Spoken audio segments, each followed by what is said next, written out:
Hello YouTube, this is my last video of the knives that I have prior to sending them out to heat treat, and these are the large ones.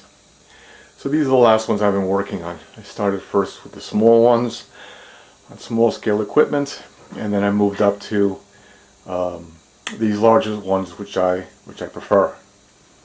The mini sword, short sword on the bottom is about 22 inches long. High flat ground. It's going to have a convex edge eventually. I'm thinking about putting a Japanese samurai style handle on it. I have a red dyed stingray pelt and leather strap for the Ito. The one above it is a kukri, which is about 23 inches. It's about an inch longer. Double-edged.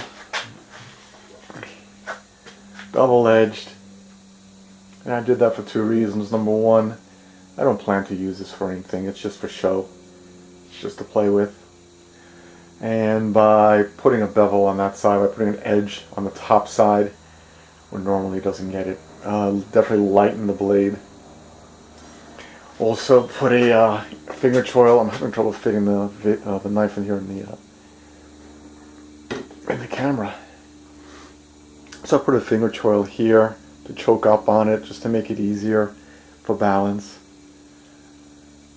If I were to go any heavier, I'd probably go with either a thinner stock or a thinner width in the blade area.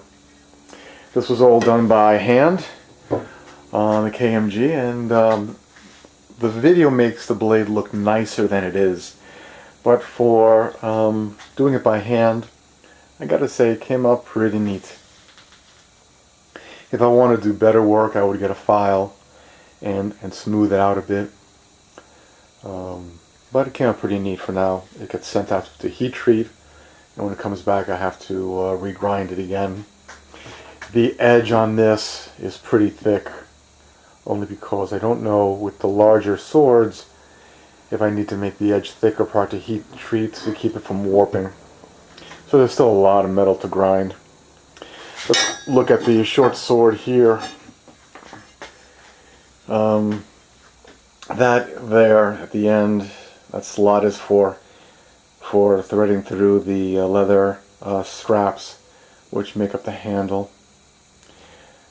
In the ricasso finger choil, again to choke up on it. The balance point on this is very nice. It's about an inch past, there we go. It's about an inch past the ricasso. And again, when I grind an edge down, when I grind this down, I might move the grind line up a bit. I'll thin the blade out, it's fairly thick. And it's going to shift the balance closer to the ricasso, so that's pretty cool. The standard grip would be here, two fingers, here, two fingers in this slot, and a pinky there, and plenty of room for another hand back there. It has a little bit of a drop point, just to give it some style. And I thought I was going to put a sawback design in the back here, but this steel at 0.3 inches is really thick. It's going to be a lot of work. So I'm still debating whether I want to invest the time into this blade. The one on top, let me pan back, is going to be a Japanese style tanto. The beauty of this blade will be the aesthetics, the balance, the finish, fit and finish of it. So it's, although it lacks in, excuse the term, style, may not have a lot of nice style, it's going to have to look very clean and neat and precise. And that's a skill level I don't have at this time. So this is why it's the last one I've worked on. I still need to practice some more. It's not going to be easy. I just know it's not going to be easy. Let's go and look at what I mean by the sawback pattern. Here's a piece of steel I got from Home Depot. And let's see if I can focus in on it. There you go. That's the sawback pattern. Very similar to the sawbacks of the German World War II, World War I, World War II bayonets. And I'll probably do a video on how to do this. I think it looks pretty neat. It's more just fancy file work than it is a functional sawback. Again, none of these knives I plan to use for myself, so it's more just a design feature. It's a lot of work to do this file work by hand. This stock is thinner than the one here. This steel from Home Depot is softer than the 440C, so this was easier to do. This is a piece of scrap 440C, and you can see because of the thickness, let me zoom in, because of the thickness, the teeth are larger, which means more file work, cutting in deeper. Again, I'm doing this by hand.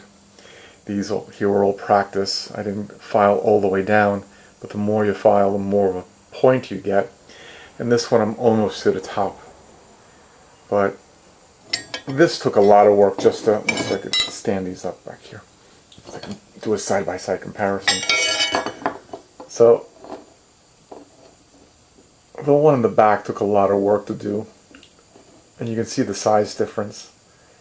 At the thinner steel produces the smaller teeth, easier to work, not as deep, it's quicker. Yet it took a lot. I think to do all these teeth on the thinner stock was about the same amount of effort and time than to do just these few. And I only accomplished to almost finish one. I quit because it was just too much work filing this down. Yet this one pretty much done at the same time, and these are all completed. And these are just practice. I was just practicing with some scrap steel.